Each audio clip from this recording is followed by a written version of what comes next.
Pagar Alam, kota kecil di tengah indahnya Pulau Sumatera Selatan.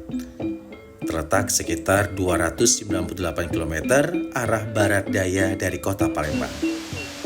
Kota Seribu Air Terjun ini merupakan salah satu kota yang memiliki banyak sekali destinasi wisata alam, diminati wisatawan luar maupun lokal.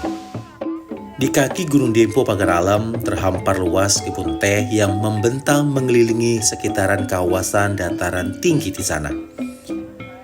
Kabut tipis yang menyelimuti perbukitan menambah kesan dingin kebun teh yang memiliki luas kurang lebih 1.000 hektar ini. Fakta lain dari kota ini ialah selain merupakan penghasil teh terbesar di Sumatera Selatan, Pagar Alam juga menjadi kota penghasil kopi Robusta. Hal ini ditunjukkan dengan beberapa lahan perkebunan kopi yang luas, menjadikan kota ini kaya akan hasil pertanian yang berkualitas baik. Saya di PTPN 1 Regional 7 ini sudah 23 tahun. Ternyata kalau saya lihat balik sejarahnya, bahwa asal mula banyak pekerja dari Jawa Tengah di sini itu dari awalnya dibawa oleh orang Belanda ya. Dulu ini dikuasai oleh Belanda dan dibangun oleh orang Belanda sehingga pekerjanya itu adalah diambil dari Jawa Tengah yang dibawa kemari Pagar Alam sebagai buruh perkebunan kontrak. Jadi kontrak selama 5 tahunan dan sampai beranak cucung di sini. Kemudian ini sampai ke generasi kedua sepertinya ya. Pada generasi kedua ini yang saat ini anak-anaknya yang bekerja di sini mengikuti jejak orang tuanya yang dibawa dari Belanda, dan mereka ini termasuk perantau hanyut. Ya, artinya perantau yang 90% tidak kembali lagi ke tanah kelahirannya di Jawa. Gitu. Jadi sudah hanyut di sini karena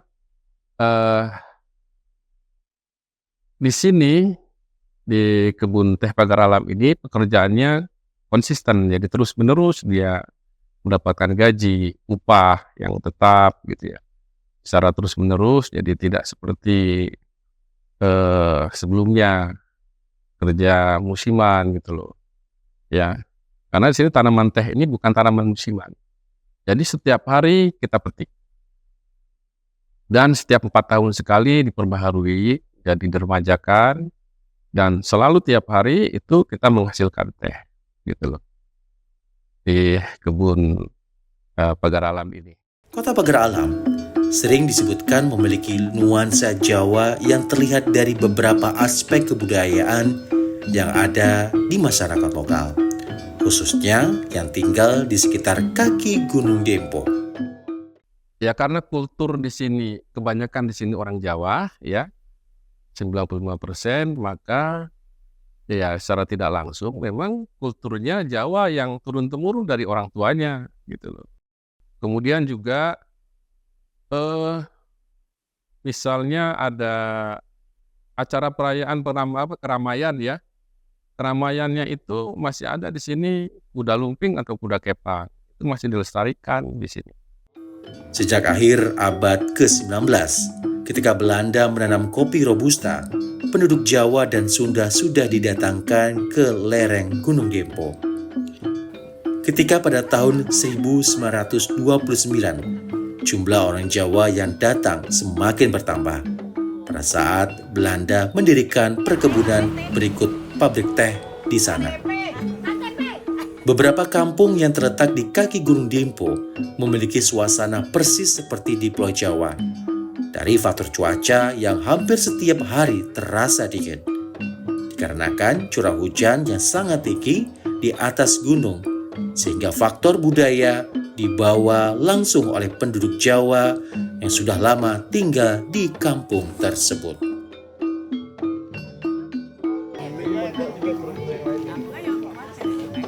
Sekitar 85% penduduk yang tinggal di kampung Gunung Dempo merupakan orang asli Jawa. Orang yang sudah turun-menurun tinggal di sana. Mayoritas penduduk di sana bekerja sebagai petani di kebun teh, dan sebagiannya lagi ada yang bekerja di pabrik pengolahan teh. Jadi mata pencaharian utama di sini adalah sebagai karyawan PT PN 1 Regional 7. Ya, ada yang pemetik teh, ada pemeliharaan dan lain-lain. Dan sampingannya biasanya ada juga yang mempunyai kebun kopi. Ya, kebun kopi, dan juga biasanya di pekarangan rumah itu dia bercocok tanam sayur-sayuran dengan memanfaatkan tanah kosong atau halaman kosong di seputar rumah. Itu dimanfaatkan untuk bercocok tanam tanaman sayuran. Itu saja biasanya di sini. Nah, begini ya. Tentu karena di sini generasi kedua yang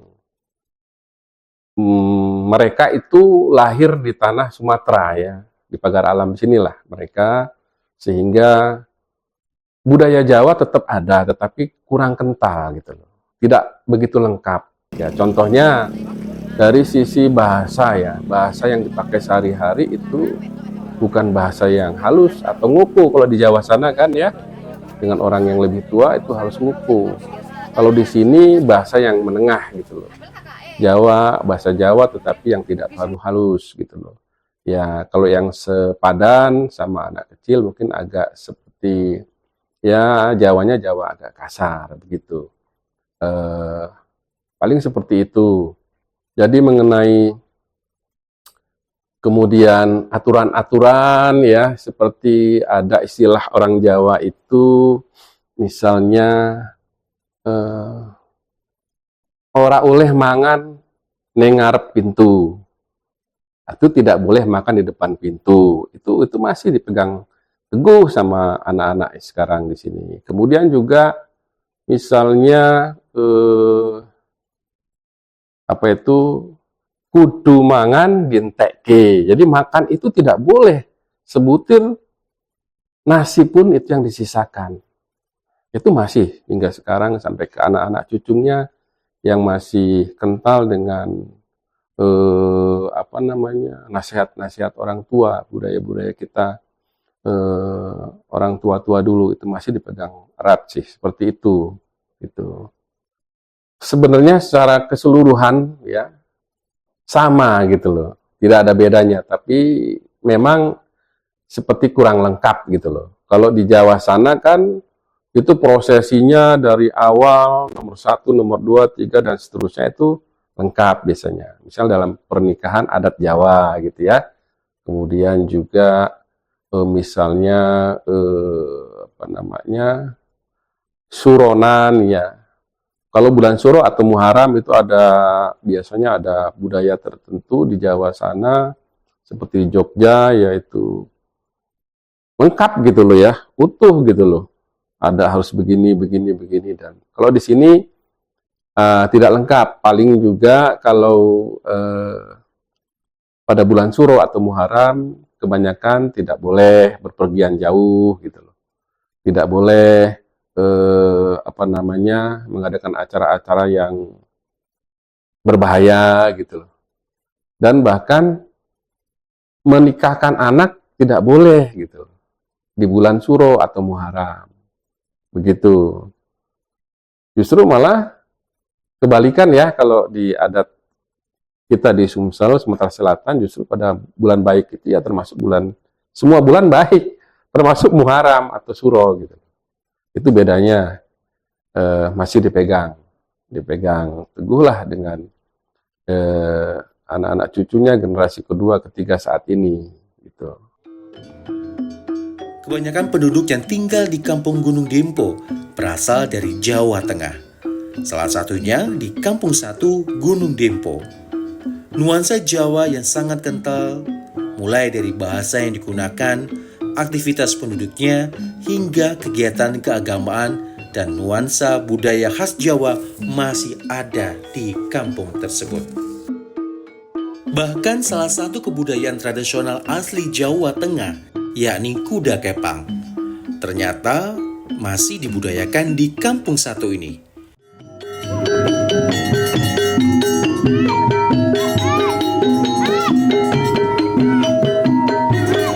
Kuda kepang atau nama lainnya jaran kepang ini biasanya dimainkan oleh beberapa penari laki-laki dengan atribut berbentuk kuda yang terbuat dari anyaman rotan sebagai ciri khas dari tarian ini.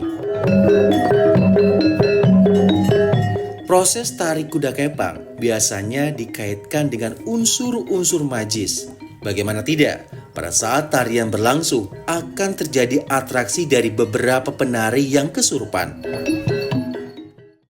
Sing jenenge jaran kepang atau kuda lumping bahasa Indonesia iku eneng neng kampung satu iki asal muasale pertama mbiyen iku menurut sejarah wong sing lebih tua iku orang-orang zaman biyen mbah-mbahku mbiyen sing digawa rombongan wong londo rene ya karo pemerintah zaman Belanda mbiyen iku terus untuk menghibur masyarakat karyawan sing kerja neng PT atau PN perkebunan teh iki mbiyen seluruh kebudayaan itu mau digiatke kabeh antara lain wayang kulit, wayang orang, ketoprak, dludruk dan lain-lain termasuk jaran kepang. Jaran kepang iki pertama kali tampil neng Gunung Dempo dan pencetusnya iki aku menurut ceritane mbae atau ceritane mamang-mamangku, bapakku iku sing gawa wong khusus saka daerah Jawa Banyumas.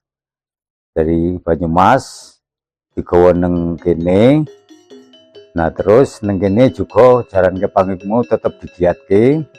Nah, yang jelas untuk kegiatan jaran kepang jadilan iku mau semenjak zaman Belanda PT perkebunan teh iki eneng, jadilan iku tetep eneng. Nah, bahkan nek mbiyen iku maine sebulan sekali.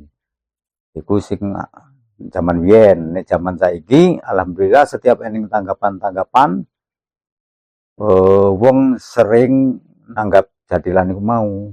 Nah, iku pokoknya nang kampung satu iki sangat apa ya? Sangat isih dipegang teguh tenan anu nih budaya iki. Oke pencinta ini. Konon katanya, atraksi kesurupan tersebut terjadi karena pada dasarnya dalam tarian kuda kepang memang bekerja sama dengan jin. Hal ini ditambah dengan adanya sesajen yang dibakar dan pawang atau dukun yang akan membaca mantra-mantra untuk mengendalikan makhluk halus yang masuk ke dalam tubuh penari tersebut.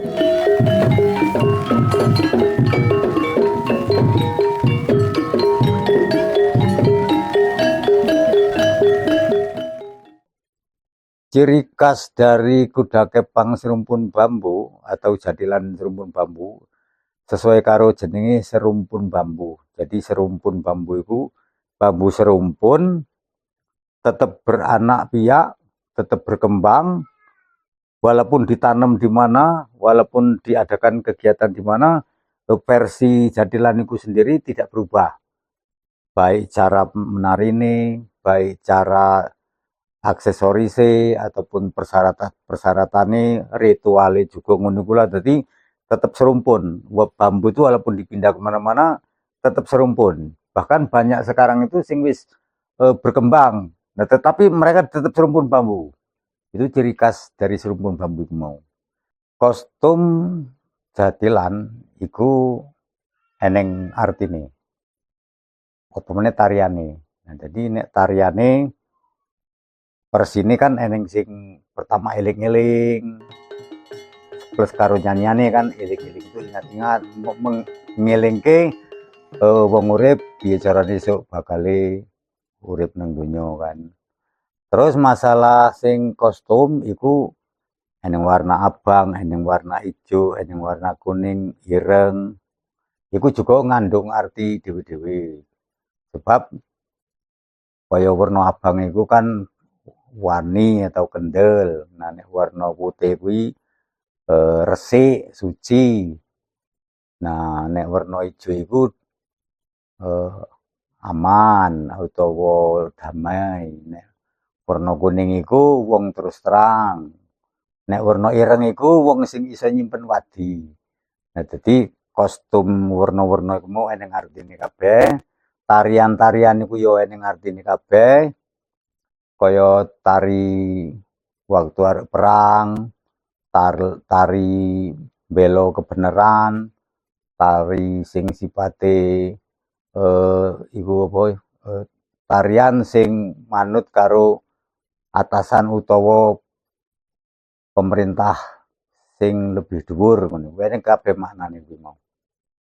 Nek rombongan Serumpun Bambu, khususnya aku, rombongan iku mungkin agak utawa rada beda karo sing paguyuban liya. Nek Serumpun Bambu iku nek arep main iku mesti ana sajen-sajen utawa ubo rampe kayata misale sepisan ana menyan, ana minyak wangi, minyak duyuh, minyak apa jenenge lain-lain iku mau, terus ana kembang.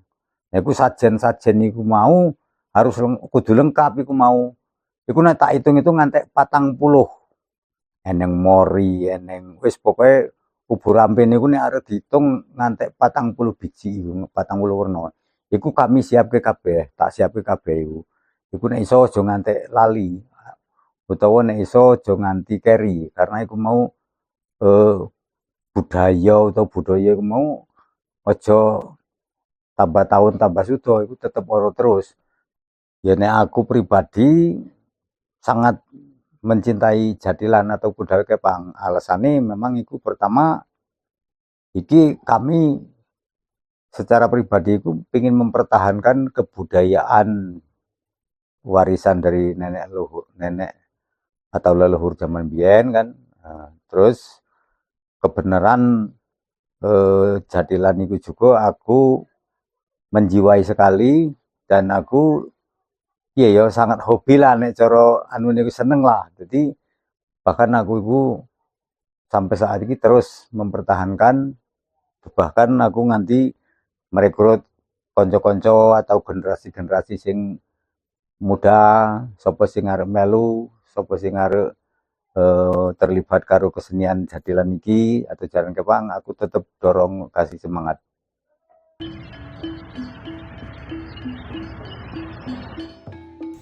Selain tari kuda kepang, budaya tradisional yang lainnya yang masih dilestarikan di kampung ini ialah tradisi rewang.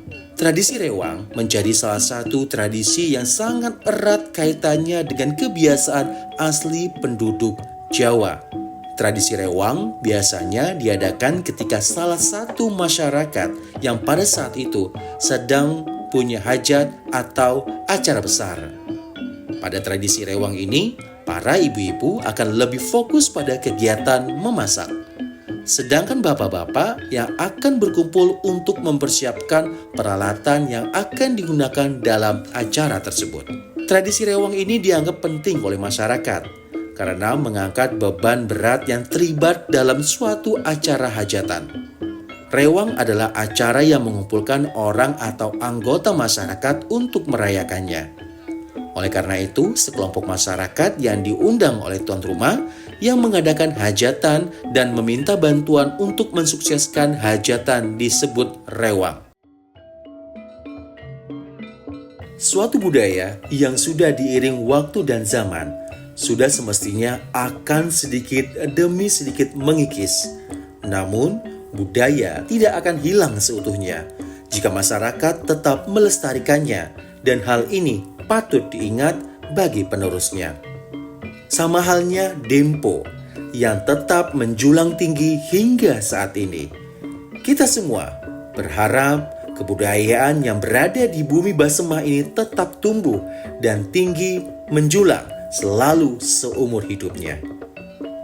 Tetaplah menjadi indah, seindah kesan yang telah diberikan kepada semua entitasnya.